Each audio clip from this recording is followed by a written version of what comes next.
Τι σημαίνει αγάπη για ένα παιδί? Άκου αυτό το διάλογο ενός πατέρα με το παιδί του και αν θέλεις γίνε μέρος του. Ρωτάει το παιδί, μπαμπά, μ' αγαπάς?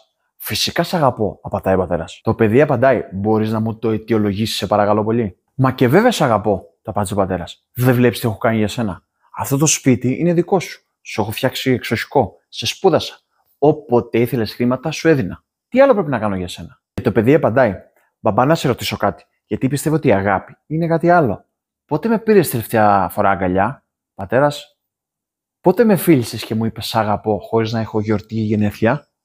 Πατέρας, πότε με κατάλαβες όταν έκλαιγα και εσύ το μόνο που μου έλεγες ήταν τι να σου πάρω για να σου περάσει? Ο πατέρας. Και το παιδί λέει, τώρα που το σκέφτομαι, πατέρα, οι μαμάδες στην Αφρική που δεν έχουν φαγητό, δεν έχουν περιουσία και ταΐζουν με τα παιδιά τους, με το σαλί τους, φαντάζομαι ότι δεν τα αγαπούν καθόλου, έτσι? Ο πατέρας. Και το παιδί του λέει, τελικά, πατέρα, πόσο κοστίζει η αγάπη? Να ξέρω κι εγώ, όταν θα κάνω παιδιά, πόσα μηδενικά θα πρέπει να αφήσω στο λογαριασμό του. Το μήνυμα λοιπόν αυτής της ιστορίας είναι ότι η πραγματική αγάπη δεν μετριέται με υλικά αγαθά ή χρήματα. Η αγάπη εκφράζεται μέσα από τη φυσική παρουσία, τις αγκαλιές, τα φιλιά και δεν έχει καμία σχέση με τα πλούτη ή με τις περιουσίες που μπορεί να αφήσουμε. Αν πήρες αξία από την παραπάνω ιστορία και σε βοήθησε κάπου, στείλ τη σε δικούς σου ανθρώπους, χάρισέ μου ένα like και ακολούθησέ μου για περισσότερα.